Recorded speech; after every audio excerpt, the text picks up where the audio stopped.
pick one. Let that one be the one. Then it gets to the head, and all the other pieces fall apart. Suge Knight is back at it again, and we've just heard him speaking on Eazy-E and his passing. You see, Suge Knight did another interview recently, and he ended up confirming the rumors which started about 20 years ago or more, and he really did take out Eazy-E. The very first time that Suge Knight basically snitched on himself and admitted that he may have been involved in Eazy's passing was quite some time ago. Back in 2003, shortly after Suge Knight got out of jail, he came on the Jimmy Kimmel Show and dropped some seriously sus comments. In the interview, Suge Knight casually mentioned using AIDS-infected blood as a way to take someone out, calling it the Eazy-E thing.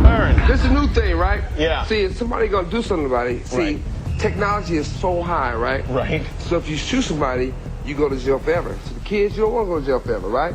So they got this new thing out there. People sell them all the time. They got this stuff they get blood from somebody with AIDS, and then they shoot you with it. Oh, so well, that seems bad. That's a slow death. Yeah. An Eazy-E thing, you know what I mean? Yeah. Oh, no. It's rather obvious why this interview became one of the most talked about in the history of hip-hop. But just for you to get the gist of Suge Knight and whether or not he was capable of such a horrific act, you gotta remember that Jimmy Kimmel pulled up to do the show wearing a bulletproof vest. Yes, Jimmy was poking fun at Suge Knight's reputation for violence, but that just goes to show how ruthless Suge can be. Ever since that moment, people looked at Suge Knight differently.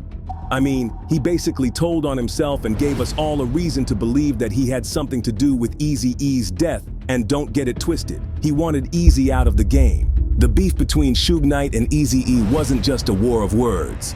It was one of the most intense and dangerous feuds in hip-hop, and it all started with a messy contract dispute over Dr. Dre. Back in the 90s, Dre wanted to leave Ruthless Records, co-owned by Eazy-E, and team up with Suge Knight to create Death Row Records. But Eazy wasn't about to let Dre walk away just like that. He refused to release Dre from his contract, and that's where things went left. Suge Knight stepped in with some extreme tactics. We're talking threats, intimidation, and even revealing personal information about Eazy's family to force his hand. Suge Knight even rolled up with bats and pipes to get Eazy to back down. Whatever, homie.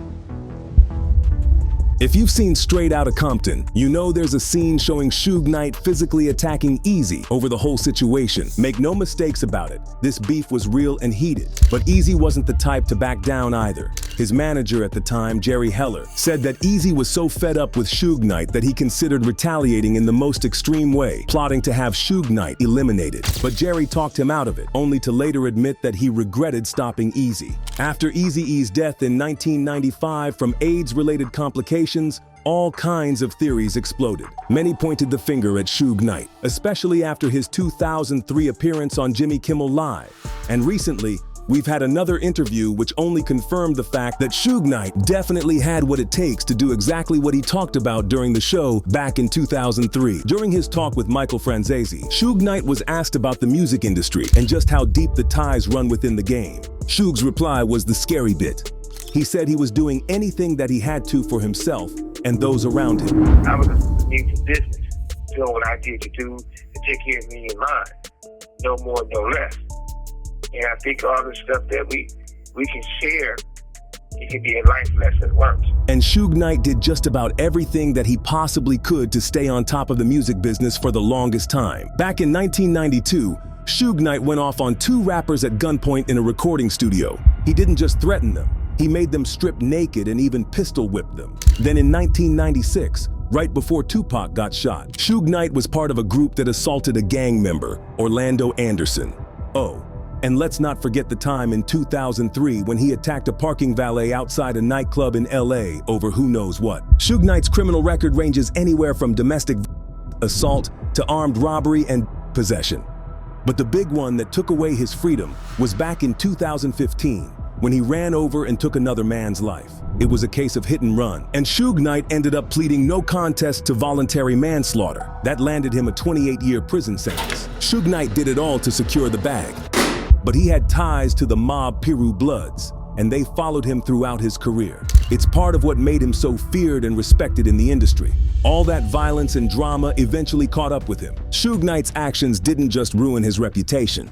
They also led to the downfall of Death Row Records, the label that once dominated West Coast rap. So when you think about Suge Knight taking out Eazy in the most disgusting way, it definitely is possible. He told us about it himself, and he did it more than once. But what do you think about Suge Knight and his evil ways?